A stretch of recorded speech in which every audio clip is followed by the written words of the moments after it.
Thank you. Thank you. All right, so we need to discuss today the subject of Taylor series. It's not a difficult subject. I mean, there's not much depth. We're going to go into this. But like a formula-wise, it's a massive subject. There's a rather huge formulae involved when you write up Taylor series of functions and things. There won't be much of the questions in the tutorial. I mean, there will be maybe 5 to 10 questions. Most of them are very straightforward. I mean, maybe even everyone is very straightforward. I'll show you a few from this set of slides, from the Jonathan Kress set of slides. The questions which you will have in the tutorials will be in the same, on the same level of difficulty. So when you discuss Taylor series for the functions of many variables, you just model everything from the one-dimensional. Even like when you prove stuff, you model everything from one dimensions. So that's why the first slide here just tries to recall what happens with the Taylor series in case of function of one variable. That's what happens. Look at this. What we know from the first here is this. Not any function, but function which has enough or sufficient level of differentiability, sufficient number of derivatives, first, second, third, fourth, depending how deep you want to go into your Taylor series expansion. For that function, you can always expect the representation the representation which is given by this formula, right? So on the right-hand side, you have two pieces, the principal part, P, which is a polynomial part, and the remainder part, R, which is most of the time is small, negligible. Or you can use this infinitesimal smallness language as well here. So the principal part, the polynomial one, for the function of one variable, is just the combination of derivatives at the point where you build your Taylor series. So it's f of a, f dash of a, f double dash of a, all the way until you exhausted all of the derivatives you have. Actually, not all of them, all but the last one, as a matter of fact. So is the one, and then you introduce this. But the rest is just a polynomial centered at the point A, at the point where you when you construct your Taylor series. So these are the numbers, even though f of p is here, all of these are the numbers because A is a given point, f of a, f dash of a, f double dash of a, all of these are the numbers. And the second part, the remainder, here it is. It's the one which is a formula-wise, it's not so transparent anymore. But we don't really do much with this part. Most of the time we just neglect that part, most of the time we just neglect that part. Yet the part has a particular structure. Here it is. It's again the derivative of your function, and plus that's why I told you when you build the principal part, the polynomial, you use all of the derivatives except for the last one. The last one, it is used in the remainder part, n plus 1. It's the last derivative you have. And that's again sort of a polynomial part, but the derivative here is taken in some mysterious point z.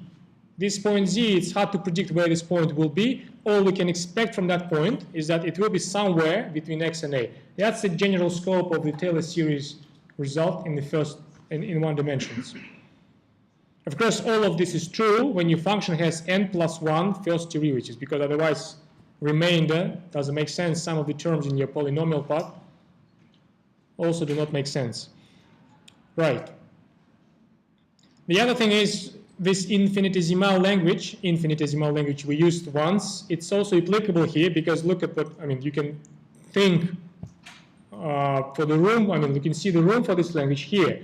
This remainder, it has n plus 1 power factor here, right? So it means that if you compare this remainder to the nth power, the last term which appears here, and when I say compare, you mean compare the behavior of these factors, when x approaches a.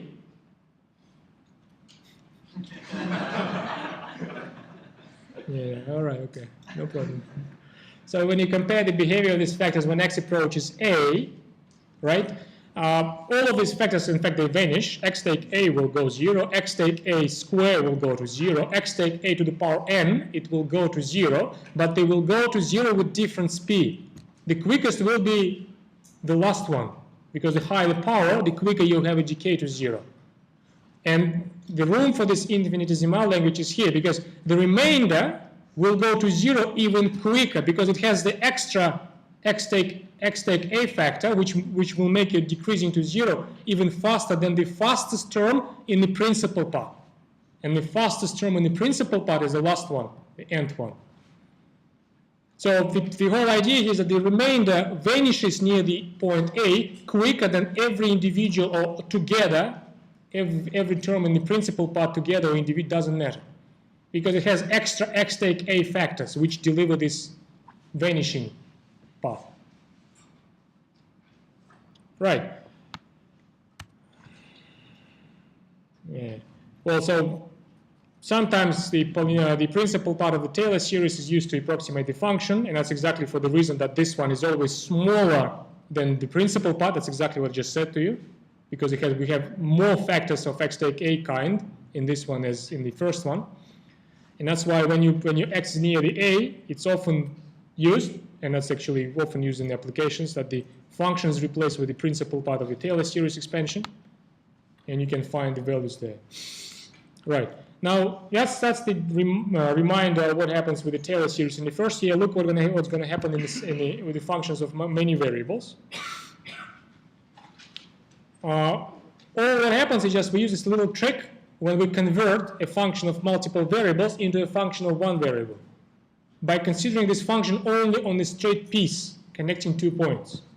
That's the main trick which is new in comparison to what was done in the first year. Look at this. So the demonstration goes for the function of 2 variables. So in principle, this can be done for a function of any number of variables, as long as the function takes numerical values.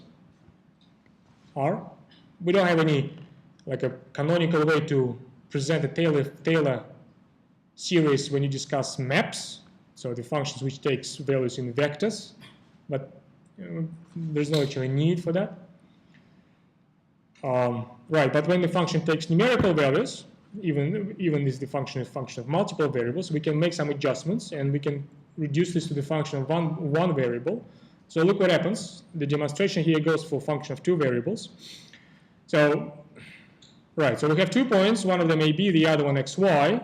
If you just make the connections with what was on the other slide, there were 2 points, point A, point around which you presented the, or I presented the Taylor series expansion, and the point x. Here, AB will be the point around which we're going to consider the Taylor series expansion. XY will be my random point. So what we do is this. We connect these 2 points by a straight line. Here's the connection. That's the parameterization for the connection. And we consider a new function, g of t, of this parameter t. So u is a function of t. I mean, in a strictly speaking, there must be like a brackets next to this u and t inside. There must be brackets next to this v and t inside. So u and v are functions of t. You sub them into your f function. Just imagine you have here brackets and t. It's sort of like a case for the chain rule, and the chain rule will be used in a short while. And you end up with a function of one variable t, and then the expansion for f, it will be based on the expansion for g, which is a function of one variable, for which we know how to do it from the first year. So, for instance, here you got, here this line gives you the Taylor expansion in case you have only n equals 0. So you just take a polynomial of the 0 degree constants, and the remainder associated with that. Right from the slide before, derivative of the function in some mysterious middle point, z0, and then the increment of your t. If I flip back to my slide before, look at this, just for a while. My a point, so my g is used here. My a point, the point around which I use one-dimensional Taylor series expansion, is 0 point, one particular point, 0. X is t for the g function. Here it is. A, 0 plays the role of a, t, the role of x. Z0 point, some mysterious point between the a and x, which is in the present context, 0 and t. And that's the Taylor series expansion. Yet, I mean, like I will expand this a little bit further. I mean, it is expressed in terms of the g functions, we can link it back to the f functions. We will in the next few slides. But that's all there is to it on the conceptual side. That's all there is to it when you discuss Taylor series of functions of multiple variables. You just restrict your function to the straight line segment connecting your points. You consider a function of one variable, and you do the expansion for this function of one variable. So this is the second expansion. So when n equal 1, let me just flick back to the slide before again. So when n equal 1, you have two terms here, these two first. And remember, a is 0, x is t, right? So go back. Here it is. First two terms of the polynomial side, of the principal side, a is 0, x is t, right here. And the remainder is the remainder in some other but yet mysterious point z1, which is within the range 0t. That's the example of the third order expansion. First three terms of the polynomial n equal 2 in this case. Again, you see, every time you write a in one-dimensional expansion, this time you use 0 because that's the point where you do your expansion, t equals 0. And the remainder, again, takes some form with the unknown point z between 0 and t. Okay. Now, to see this expansion for the function f now, all I'm going to do now, I'm going to replace this g dash across these three expansions, this zero order expansion. This is the first order expansion. This is the second order expansion. To give you just the taste of the Taylor formula to a Taylor expansion of function f itself, I need just to see how these derivatives, they will look in terms of f, because right now I use g across it. So in principle, we've done the expansion. Here it is, three expansions, first three orders, 0 to first and the second one. But we want to see this in terms of f function, so I need to replace this g of naught, g dash of naught, and g double dash of naught with f terms in terms of f. That's a chain rule, because g connected to f as a composition of my f and this linear map, this straight line segment. So it's a place where we can use the chain rule. And look how we're going to use it. So that's my linear map. Derivatives of this linear map, they are just like this. Remember, we take derivative with respect to the t. In terms of derivatives, xa, they're just constants. Now, derivative of g, that's a chain rule right in here. That's your matrix product, or any other way. You sub in your u by t, u and v by t, and that's how g dash looks. So that's just how g double dash looks. That's right. So g double dash, when you do g double dash, you have to differentiate this by t. Again, these two brackets, they are just constants. They have no bearing on the differentiation process. But this f1 and this f2, remember f1 and f2, it's one of the notations for the partial derivatives. f1 with respect to the first argument, own argument, f2 with respect to the second own argument. These two, they must be differentiated once more by the chain rule. So altogether you will end up with the four terms, two from this blue f1 and the two from the red f2. But the mixed ones, they are right here, all four terms. Mixed ones, they actually collapse together, and that's why you end up with the expression like so for the second order gt derivative. So because of this complexity of the chain rule, the look of these g derivatives in the expansions, let me just go back to the expansions in terms of g. Because of the complexity of the chain rule, the look of these g derivatives, it will be complex. There will be some structure in that look. All of it will come from the structure of the chain rule. But in principle, if you write this up, it will take some space and it will be complex lines. The important thing is for you is just always see the structure behind this complexity. Always see these g dash derivatives behind this complexity. So let's just look at this third derivative. That's a third derivative, even though this time slide doesn't give you the details of computations. And in fact, it would be a good choice to use Maple to double check this. You can do it with your hand if you like hand more than maple. I would do it with the well. Actually, the thing which I just realized here, well, these three examples of linking g derivatives to f derivatives. I mean, we have these three examples, two of them computed with all details. One of them doesn't show you the details, but shows you the final result. It sort of suggests, look at this. It sort of suggests this conjecture, or this assumption, or conjecture, yes, that every time you go for this derivative, g like a 3 dashes we see on the slide, if you go 4 dashes, right? You don't have it on the slide, but by the look of the first three, we can assume that the 4 dashes will be some combination of fourth order partial derivatives of f, right? Look at this. G1 dash, or like G0 dash, no derivative, right? That's also, you can think of it as a derivative. It's a combination of the zero order partial derivatives of f, just f itself. 1 dash, it's a combination of first order partial derivatives, right? We have two different partial derivatives, that's a combination with some coefficients. Double dash, it's again combination of second order partial derivatives, all three of them here combined with some coefficients. 3 dashes, it's a combination of third order partial derivatives, all of them combined, all of them here. Altogether you have 4 different partial derivatives. If you take into account that this Clairaut theorem, that if you take in a different order, the result will be the same. So by making this observation, we can make this conjecture that when you go 4 dashes, it most likely will be a combination of all possible fourth order partial derivatives. It will be. The fifth one will be all possible fifth order partial derivatives and so on. But the question to you is this: by looking at this slide and by looking at these coefficients we come up with, what do you think will be these coefficients for the fourth order? 14641. You sure? Not really, but a lot of the coefficients are following Pascal's triangle, so just guessing. That's right. That's a very good observation. Actually, the coefficients here, they looks like the Pascal like binomial coefficients.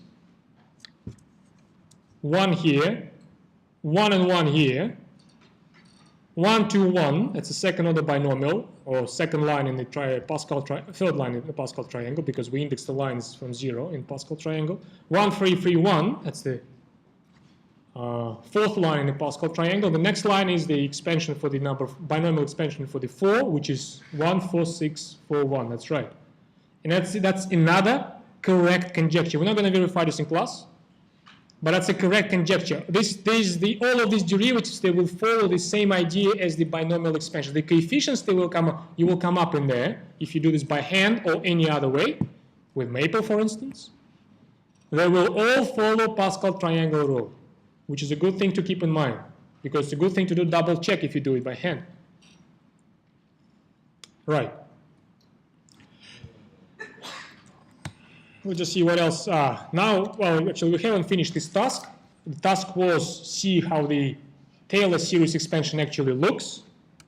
So I need to finish this task. If I go back to the slide before, I want to finish this task, and these slides, they finish sort of this task when they replace G and G dash with actual formulae in terms of F. Let's just try to get through this task.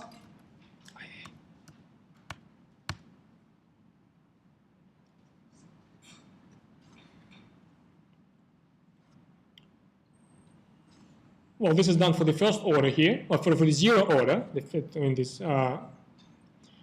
slides the screen 2 slides ago, it showed the 3 first possibilities, 0 order, first and second order. For each of them, the replacement is done on the consecutive slides. That's the first replacement for the 0 order.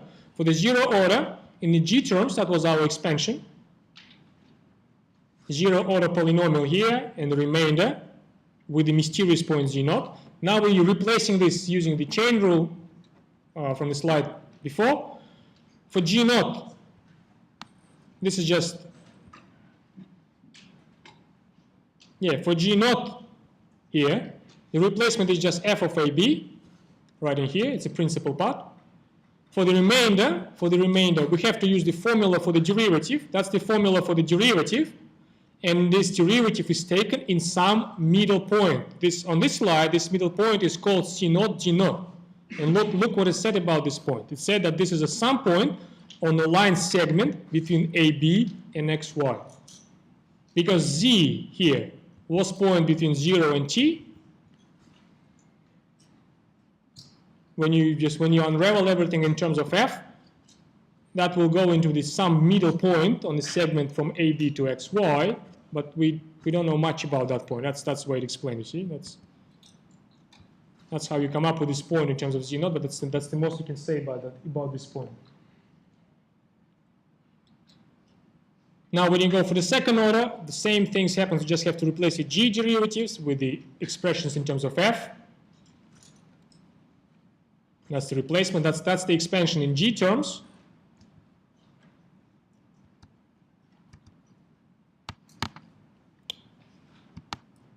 Doesn't want to select anymore. I don't know. That's the expression in G terms. That's the remainder in G terms, and all you do, you sub in the expressions through partial derivatives of f. Is the principal part. Look at this. G naught, as before. G dash naught. That's my combination of the first order partial derivatives. Because t is 0, derivatives are taken in this point at which you find your expansion, AB. And then for the remainder, you have this really ugly expression, binomial coefficients yet present there, you can see them. But the point at which this whole thing is computed at some mysterious point on the line segment between AB and XY. This mysterious point given by the Z1. That's right. Well, you see, it's the things getting worse and worse when you move on to the third order. But in principle, the same ideas are present here. Your polynomial part, principal part, where derivatives are replaced in terms of f function, 0 derivative, f itself, first order derivative, these two terms, everything is taken in the point AB because t is 0 all the time here. Second order derivative at the point AB again, because here you got 0 point. And then the remainder here, it's a red piece. It's a third order derivative. It's a combination of the third order partial derivatives at some middle point C2, D2, which is linked to the AB and XY via Z2 point. That's the most we can say of it. It's unlikely that you will need to do any expansions higher than third order in this course, so that's where we can stop. If you understand the principle how we come up with this, I'm sure you can, with some effort, reconstruct the fourth order expansion, fifth order expansion, and so on. Actually, back to the binomial coefficients. If you just look back at the binomial coefficients is a characteristic feature of the function of two variables. If you try to repeat this thinking to the function of three variables, for instance, if you go back to let me just flip back to the slide where we were linking partial derivatives here, this slide. If you try to do something like this, if you try to bring this to build this link between G derivatives, which will still be a function of one variable, because you're going to draw this straight line segment between 2 points, this time in three-dimensional space. So it will be ABC point and then XYZ point. But still, it's a straight line. So G will be a function of one variable, but F function of three variables. When you start building these connections, GT will be just FUV and say W, third parameter, or third function. G dash, this time, via chain rule, will be a combination of the first order partial derivatives again, but this time they will be free first order partial derivatives. G double dash will be a combination of the second order partial derivatives, but this time, how many partial derivatives we will have?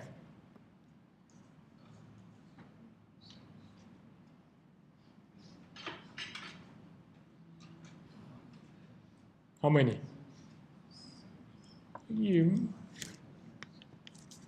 How many second order partial derivatives exist for the function of three variables?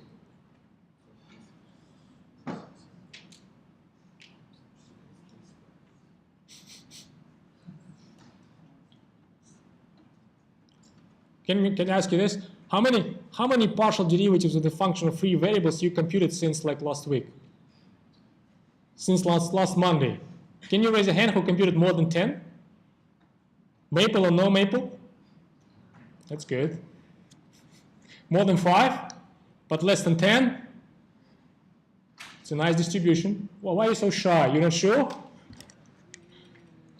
All right, more or less 5. That's all right. So how many altogether you found? Second order partial derivatives of function of free variables. Now? No. In those examples you've done. Oh, in my example. More than 5, less than 10? No, I understand that. It's all fine. It's very good. It's a good performance. I like it. But now, basing on that experience, how many derivatives exist for the function of free variables of second order?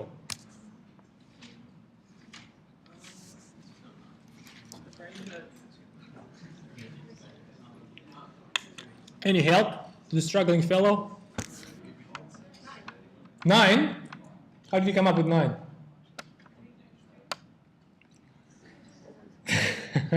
Well, it's a good logic, but you know that some of them may be the same, right? So if you just make the correction for it being the same, then that will be 6. That's right. It will be 3 repeated one like XX, YY, ZZ, and 3 mixed ones XY, XZ, ZY. That's it. That's all there is to it. But my question was actually, now we know it's 6. If I ask you how many third order partial derivatives will be there, that's a bit of a trick now to find out those, right? Well, I can't tell. I can't. Don't be frustrated. Don't be frustrated. I can't tell from the top of my head as well. Or maybe I can. Never mind that. But the question was, what will be the coefficients? Now, for the function of 2 variables, we now have a very firm belief that that will be Pascal triangle coefficients. What happens with the function of 3 variables?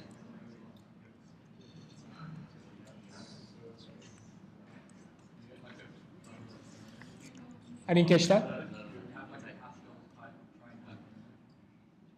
I didn't catch the last word. Pascal triangle in 3D one.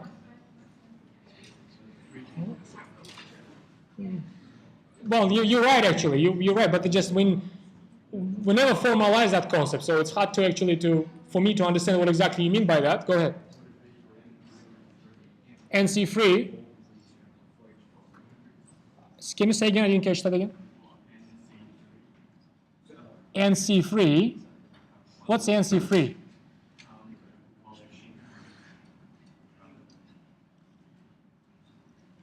You're right, actually. That would be when you can sort of do the analogy with the binomial coefficients. When you expand a plus b to the power n, right? You end up with the binomial coefficients. But if you expand a plus b plus c to the power n, you will end up with some trinomial coefficients. You can call them. You call them CN3. You call them, right? I don't think we have like a canonical notation for those coefficients. And I don't think we have a canonical way to express them in terms of something like Pascal triangle. Although we have a direct formula for those coefficients, like direct formula for the binomial says n factorial not by k factorial n take k factorial. Similar factorial formula exists for these trinomial coefficients, even though it's not an official term. And that will be the coefficients which will appear there. You won't be probably dealing with that a lot, so don't get scared or don't panic. But it's just a good observation to keep in mind. Like I said, most of the time it will be probably a function of 2 variables and up to the 3rd order when you do the Taylor series.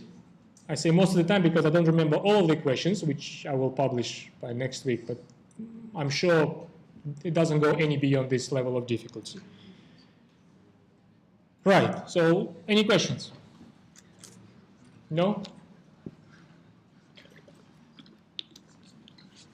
I think I have a few examples in this set of slides. Well, first the theorem. Yeah.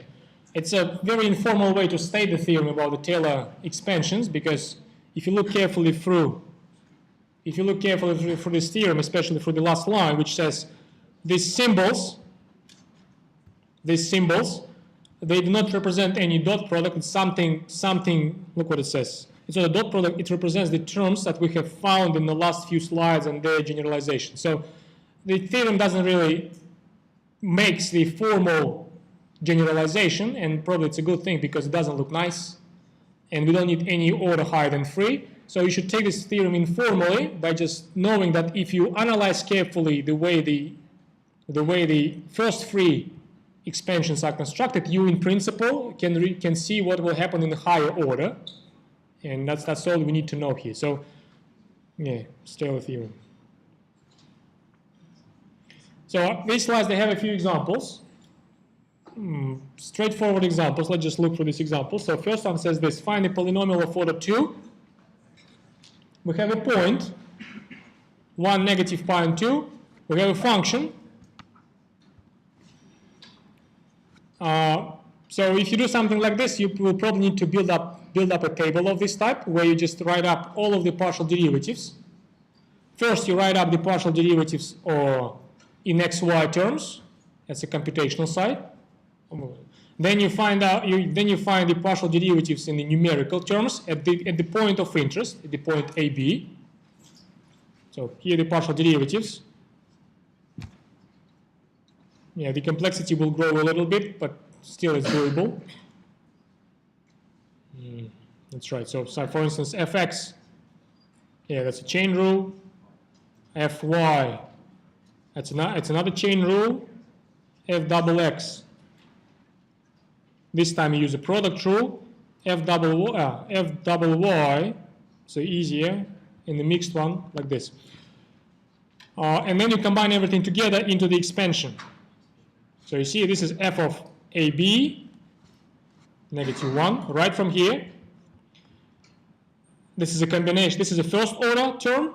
You see the increments of x and increment of y multiplied by the partial derivatives of the first order, and lucky we, it's all 0, because the derivatives here is 0. Second order expansion, it's a little bit harder expansion, that's a binomial coefficients here, right? Here's number 2 for the binomial coefficient. So increment of x squared, increment of y squared, and the mixed increment, and the values of partial derivative, right in here, pi squared, negative pi, and 1, because this is 1, and this is it. Right, the question doesn't ask for remainder term, because, yeah. I think that's a level of questions you should expect in the tutorial. I think so. So basically, it's just the algorithm which you have to follow. First, you just write up the expansion, you find partial derivatives, you substitute the numerical values, and everything is and if you haven't done any computational mistakes, that's all there is to it. That's right. Another question of a similar type?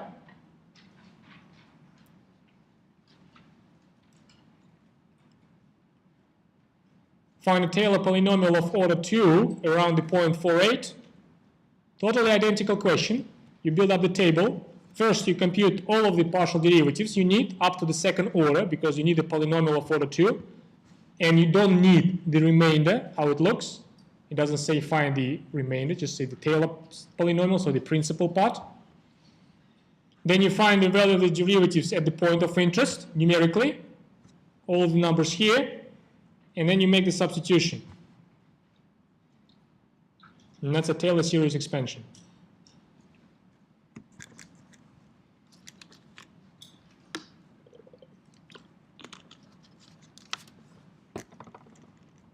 That's right. So this is the function f itself. This is a linear increments. This is the square increments, and that's all you need. Those people who are already more or less familiar with the terminology like affine approximation, the one which we used last week and the week before, for the tangent plane, you can recognize that these first first 3 terms, so the 0 term and the first order term, together, that is exactly the affine approximation of your function we discovered earlier. So if you extend this language, you can also call this second order Taylor polynomial as a quadratic approximation of your function. And for instance, third order polynomial, you can call them the cubic approximation of your function. A fine approximation is the same as a linear approximation, of course.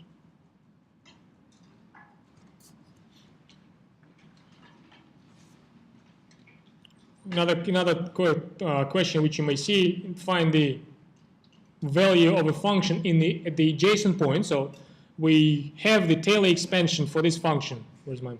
We have a Taylor expansion for this function at the point 4,8. Here, some neighboring point is taken, right? Look at this. This point is away from this one by x-axis by 2 100ths, and this by y coordinate by 3 100ths. So it's a relatively close, even though if this is measured, say, in light years, it's not relatively close, right? 100ths in light years, it's quite a distance. But anyway, if you take a point which is not far in fractional terms, Taylor series may help you to find the approximate value of the function nearby. For instance, if you take only the linear approximation, first two terms of your expansion, so these expansions, they come from the slide before, that's the value you will come up with. And if you take three terms, that's the value you will come up with. For comparison, this slide says that if you compute this directly with Maple, that's the value the Maple suggests. Even though when I say directly, I'm lying to you, of course. When Maple computes this, he uses Taylor series expansion by himself, by itself here. Even though probably he doesn't go, he goes a little bit further than the second order,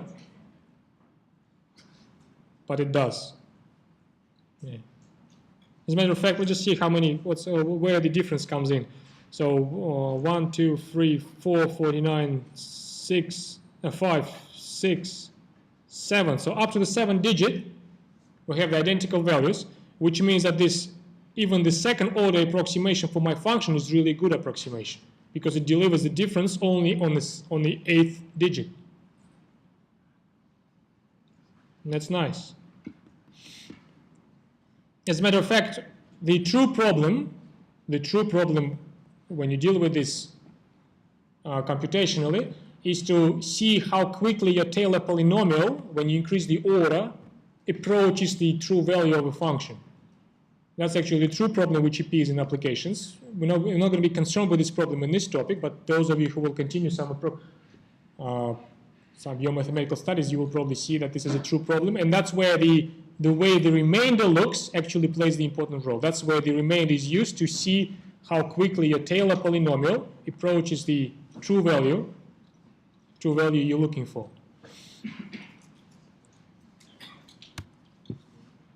Well, it's the last example I have on this slide.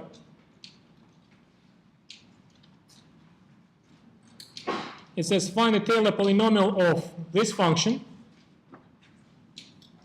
of order 3, as a matter of fact, about the origin. Interestingly enough, the solution on this slide doesn't really use the direct expression for the Taylor polynomials, especially because we don't have it. I mean, all we wrote up before was up to the order 2, and here we need order 3. Look what it does. It says this: if you take a function like this, the slide takes the Taylor expansion for the wait a sec. Well, I just realized I misread the slide a little bit when I was looking at it before I come here, but doesn't matter. I tell you why I made a mistake. These two factors together, they're not under the sine function. You're supposed to read this like sine x times exponential, even though you can do it both ways. Yes, you can, as a matter of fact. But on this slide, they do sine x times the exponential, and that's why they use the expansion for the sine itself as a function of one variable. They use the expansion for the exponential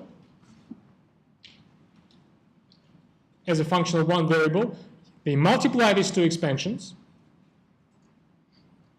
and they multiply them in the orderly fashion. So when they multiply each by each, they combine the terms as they as the powers grow. So first they multiply x by 1. That's the lowest power you can come up with. Combined power, that's x, linear power. Then they multiply x by y. That's the second lowest power you can come up with. It's the second power, right? 1 for x and 1 for y. The next one, they multiply x cubed by 1. That's the next in line of the lowest powers you can come up with, the cubic one. The next will be, after the cubic one, x by y squared. It's another cubic one, 1 for x, 2 for y. So if you do this orderly expansion by lining up your powers as they grow, the first few terms, they all listed here. And the slide claims that that will be the expansion we're looking for. For instance, the first three from here, that will be the expansion for my original function of two variables near 0, 0 point. It's a good trick.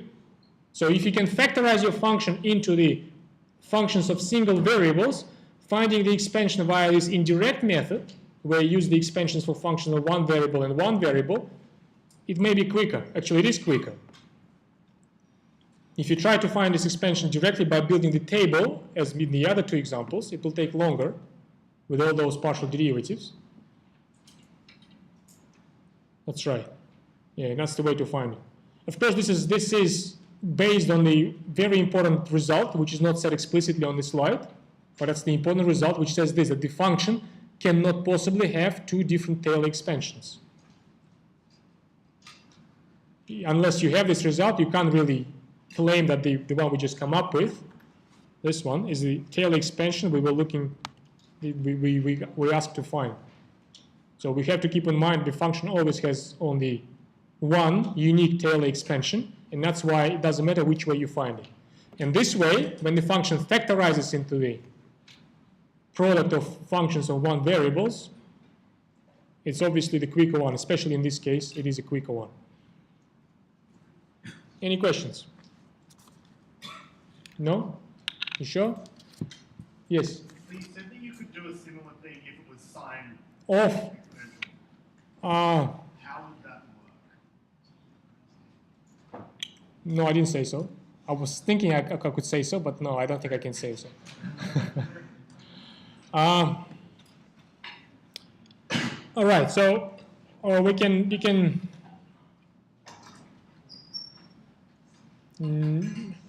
in principle do that. You can in principle do that. That's true, but it's not easy. I wouldn't say it will be easier than just building the table. Maybe, might be. I think it will be safer if you do the table. Because, you see, I'll tell you what actually troubles me in this case. For instance, there's no sign here. Just take like a function x times exponential. Sign is dropped. So the function is x times, let's just do like this. So your function is like this. X times, I'll zoom in a second.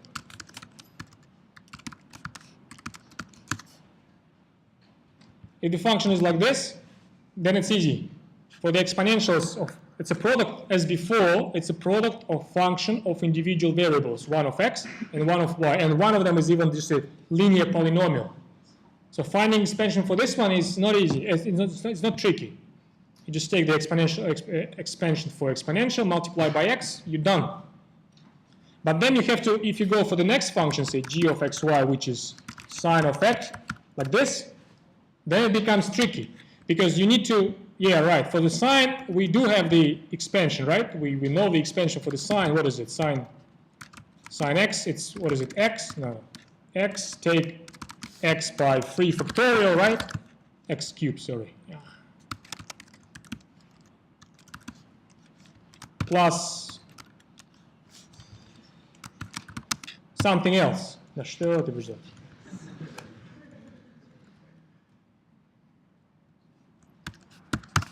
Like this, plus something else.